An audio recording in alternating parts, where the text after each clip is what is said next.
By now, just about every country on the planet has an opinion on the Palestine-Israel conflict. But not a lot of them are doing much more than making a lot of noise about the whole affair, except for Yemen and Iran, that is. These two countries are some of the very few that are taking an active stance in their support of Palestine. But their actions are quite literally putting the entire world's shipping and trading system into jeopardy. By combining old-school piracy with new-age weapons, Yemen is wreaking havoc on the economy on a global scale. And it's just a matter of time before the world unites, or the Houthis throw us all into complete darkness. Because there's a whole lot more here than just targeting a few ships at stake. What they're about to do goes way, way beyond a little pirate antics. You'd think that a country that's been in the midst of war and unrest for all these years has enough on their plates to deal with, rather than taking on another nation's problems too. But Yemen's Houthis are utterly devoted to aiding Palestine, even if that comes at the cost of the rest of the world too. Iran's doing the funding, and Yemen's the little brother doing all the dirty work for their cause. But unlike Jack Sparrow, the form of piracy that they're employing has no comedic value at all. It's pure chaos and destruction, with no way that this ends good for anyone, including Yemen. You see, Yemen, with financial backing from Iran, has started targeting shipping vessels that they deem to be connected to Israel. It would be one thing if they were just targeting ships that were going into Israel, cutting off supplies from going into the country, but they're using a very loose set of stipulations as to what they consider to be an Israeli vessel. And so far, the dozens of ships that they've targeted weren't going to or from Israel at all. They were due to land all the way on the other side of the world. But even a ship that happens to have a crew member that's Israeli is enough reason for Yemen to attack. The target specifications are even further widened by the fact that most shipping vessels on the water today have exchanged hands with many countries, being sold and resold dozens of times in their years at sea. A ship that was constructed in, say, China could be sold to a private company in the United States, and that company just happened to be owned by a man who was born in Israel, but he's been living in the US since he was a kid. He just bought that particular boat because it was a good deal. Most likely his ship won't ever land in Israel because he's in the business of shipping goods from Asia to the United States.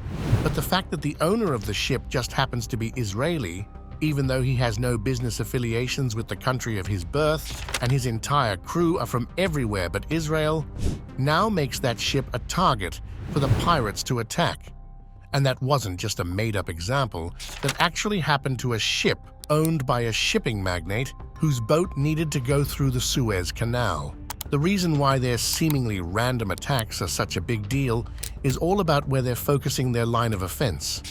Right in the Red Sea, where 12% of the world's supply lines need to go through to get their goods across the world. Yemen sits right in front of the choke point where all these ships need to go through to reach the Suez Canal, the second most traveled port in the world. It takes more than 2 billion tons of oil, food, gas, cars, and even that Hello Kitty plushie you ordered for your niece's birthday on Amazon through its gates. Countries are now forced to reroute their ships all the way around to South Africa, quadrupling the price of getting their commerce to where it needs to go. The inflation that's going to come with this colossal reroute is almost unimaginable in a world already crippled by ridiculously high costs of living after the pandemic. People just won't be able to afford the additional fees attached to everyday items if they need to take a route that's 20% longer. The Suez Canal is such an important shipping route that the Convention of Constantinople, that was drawn up way back in 1888, is still legally binding to this day. In it, it states, and I quote, "The canal may be used in times of war as in times of peace by every vessel of commerce or of war, without distinctions of flag." What this means is that the entire world has the right to send their goods through the Suez without fear of attack or hindrance. And anyone who attempts to disable trade going through it is committing a humanitarian offense by putting the world in danger of being cut off from necessary supplies. Yemen's neighbors, practically all of the Arab nations, are not happy about this at all.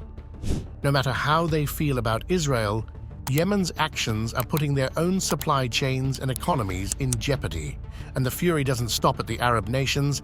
Everyone is fuming. The United States, Russia, the whole of Asia, and a big chunk of Africa all make use of the Suez Canal. If they keep launching missiles at every other ship that comes through, the entire trade route is going to collapse, taking the world economy with it.